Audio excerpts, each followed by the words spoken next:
क्या छोटी भाभी, आप छोटी सी बात को तिल का ताड़ क्यों बना रही हैं? बच्चा है, खेलते हुए खिलौना टूट ही गया तो क्या हुआ? गीता ने संध्या को समझाने की कोशिश की तो संध्या ने भड़क कर कहा, खिलौना? तुम लोगों ने कभी महंगे खिलौने देखे भी हैं क्या? ये सब तो मेरा भाई जापान से लाया था, जिसे तुम्हारे जाहिल भतीजे ने तोड़ दिया। भाभी, आप होगी पैसे वाली, तो हम भी कोई कम नहीं हैं। जिसे आप जाहिल कह रही हैं, उसकी तो दोनों मौसियां ही लंदन में हैं। गीता भी ऊंची आवाज में अपनी छोटी भाभी को जवाब देने लगी।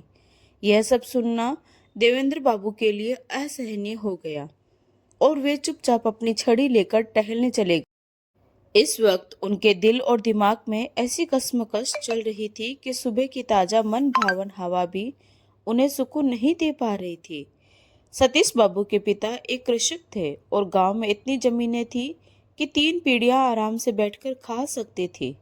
लेकिन बच्चों की पढ़ाई के लिए उन्हें शहर आना पड़ा और फिर उन्होंने शांति विला बनवाया। शांति विला की एक एक ईंट में उनकी मेहनत समाई हुई थी। लेकिन शहर की आबोहवा उन्हें रास नहीं आई और वे अक्सर बीमार रहने लगे। बार बार गांव जाना संभव न था।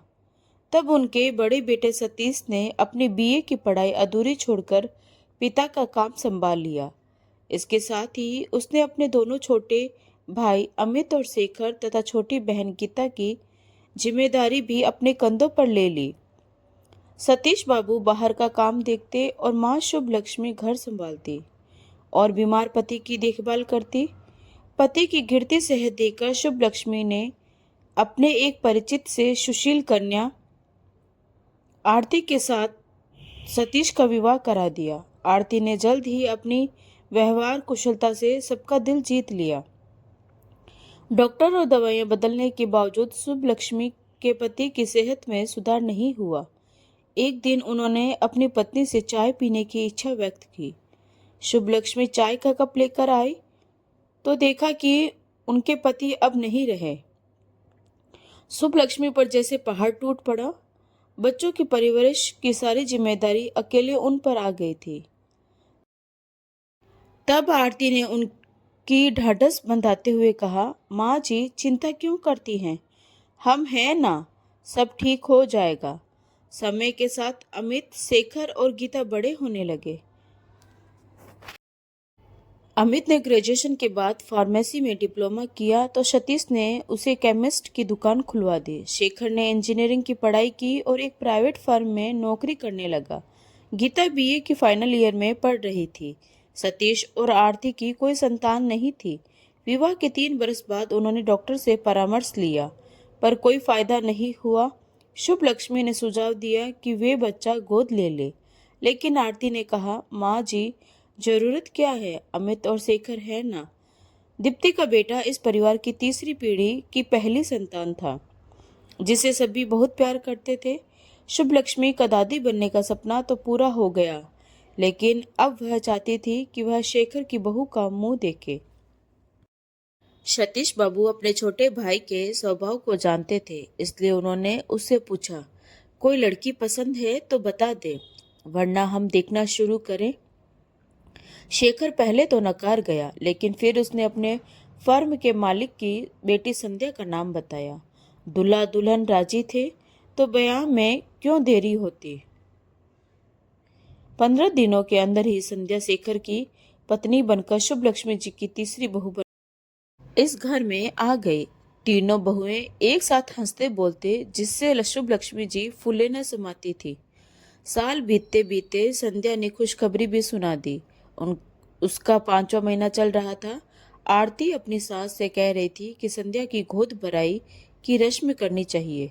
ईश्वर की कृपा से संध्या की गोद भराई का फंक्शन अच्छे से संपन्न हो गया, लेकिन इसके बाद शुभ लक्ष्मी जी की सेहत गिरने लगी। एक दिन सुबह सुबह उन्होंने सतीश को अपने पास बुलाया और कहा, बेटा, अब मैं तेरे बाबूजी के पास जा रही हूँ।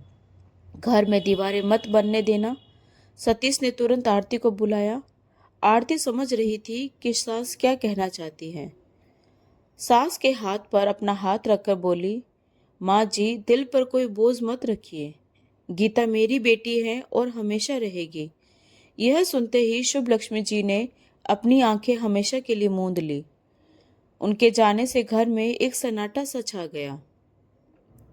संध्या ने जब एक बच्ची को जन्म दिया तो घर की उदासी कुछ हद तक दूर हो गई, लेकिन धीरे धीरे संध्या के मन में अभिमान आने लगा।